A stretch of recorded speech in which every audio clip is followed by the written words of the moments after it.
Assalamualaikum warahmatullahi wabarakatuh. Selamat malam sahabat horor.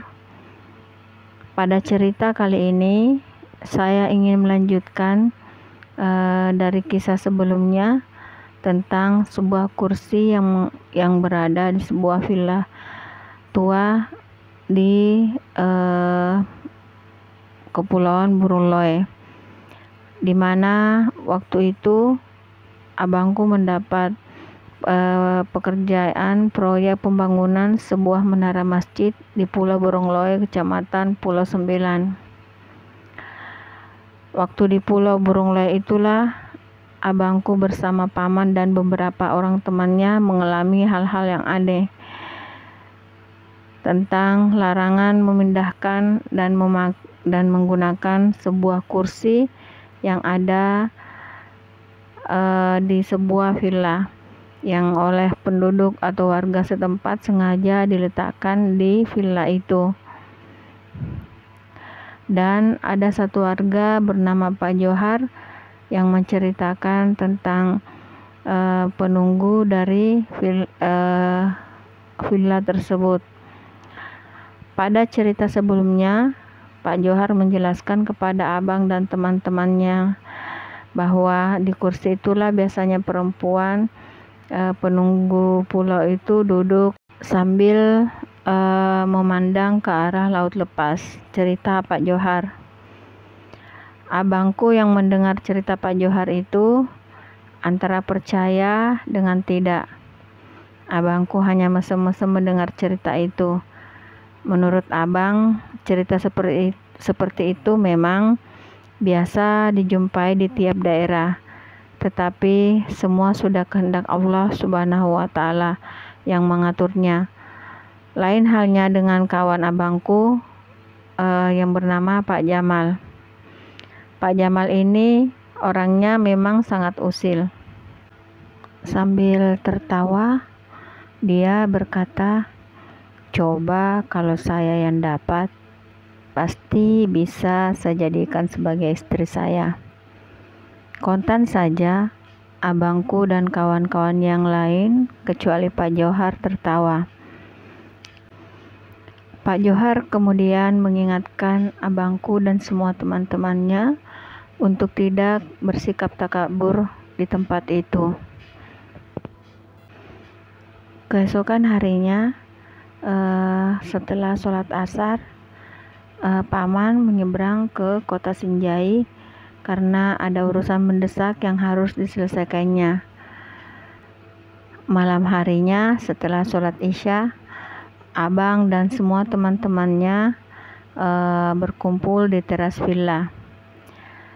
Begitu malam mulai larut, mereka pun bubar dan pulang istirahat.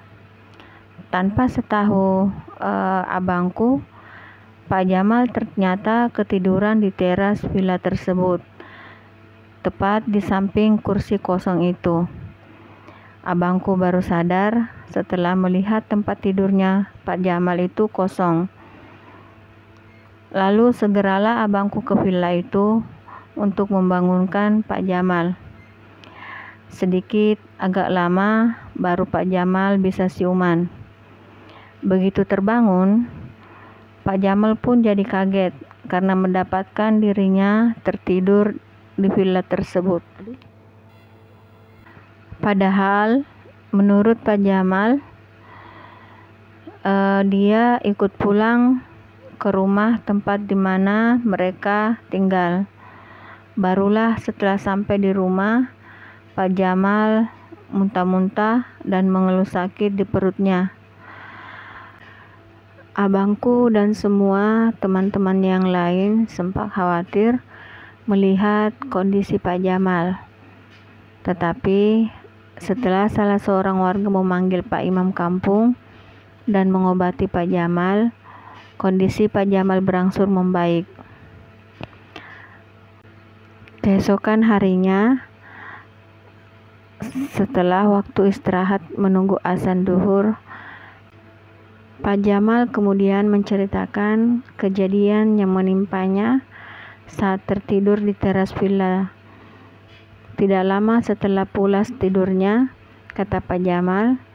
Datanglah seorang wanita cantik yang berambut panjang menjulai ke punggung, berpakaian serba putih menegurnya, agar jangan buang air kecil dan duduk di kursi yang ada di hadapannya. Kemudian wanita itu bertepuk. Pak Jamal pun tertidur kembali.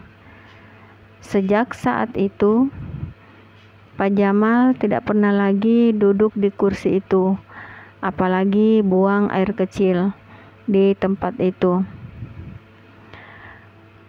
Pada Jumat dini hari setelah sholat Lail, Abang menunggu waktu subuh.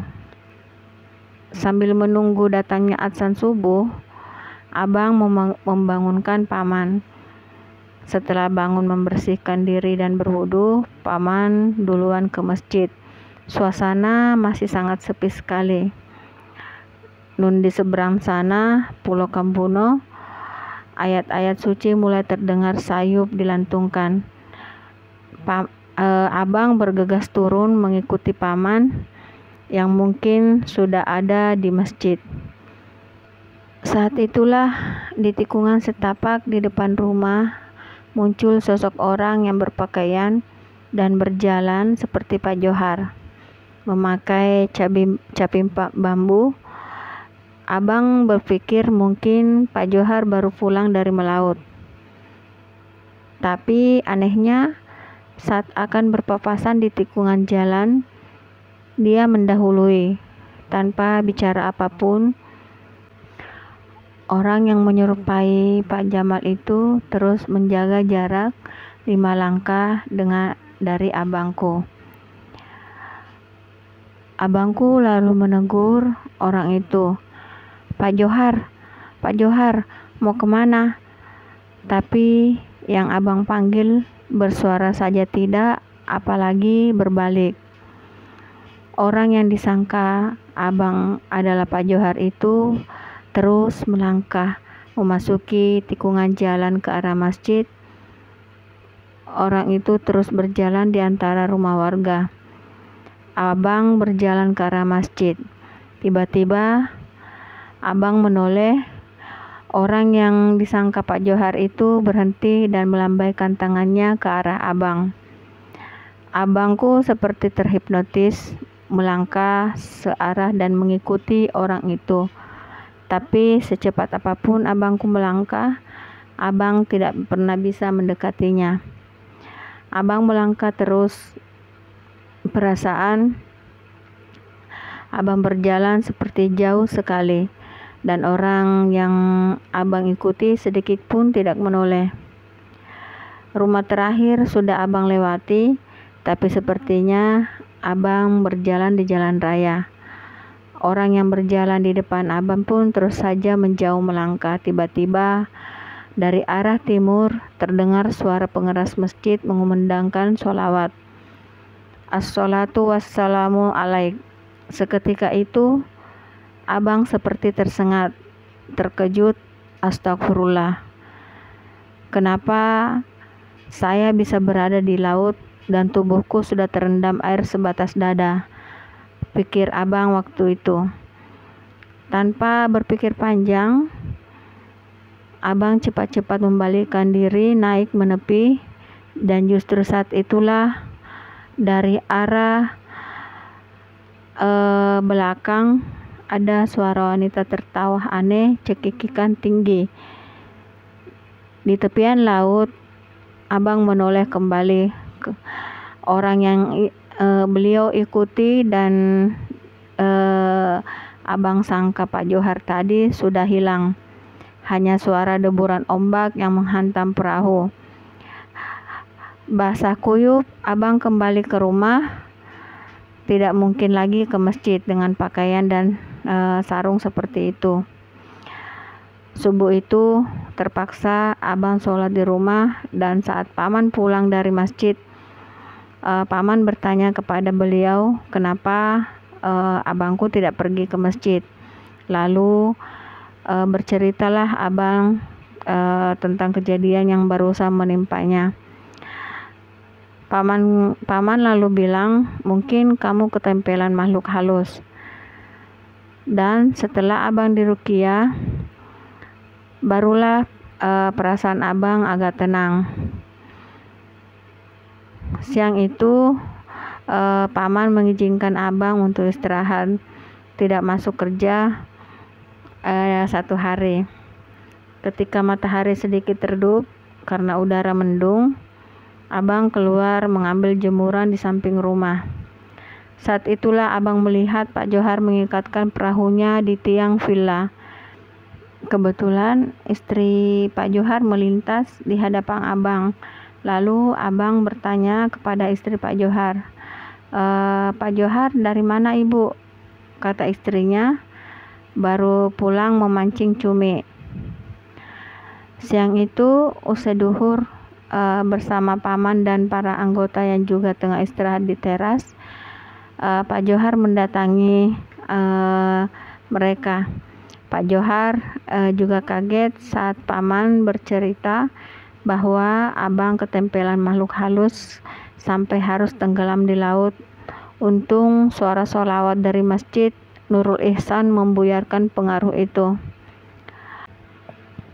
Dan Pak Johar juga bercerita kalau ternyata sudah 2-3 orang ketempelan begitu. Tapi baru kali ini katanya korbannya sampai dibawa ke laut. Biasanya korbannya hanya dibawa ke kuburan atau ke puncak bukit sana.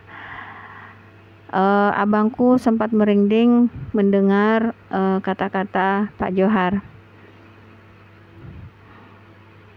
Tidak terasa sudah sebulan abangku dan teman-temannya beserta paman bekerja di Pulau Burung Loe. Dan alhamdulillah tiang dasar menara masjid sudah selesai. Karena masalah dana, untuk sementara pembangunannya dihentikan terdahulu. Awal Desember bersama paman dan sepupu beserta teman-teman yang lain dan abangku pamit kepada warga. Sementara itu abangku sesekali bila mengenang kejadian itu terkadang tidak habis pikir. Tapi begitulah rahasia Allah Azza wa Jalla tentang hal-hal gaib.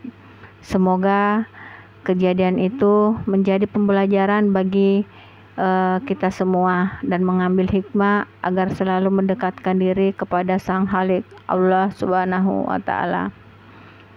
Demikian lanjutan kisah yang saya bawakan ini dari kisah nyata yang pernah dialami langsung oleh abangku bernama Abang Ike Nur Rahmah. Semoga terhibur dan selamat malam.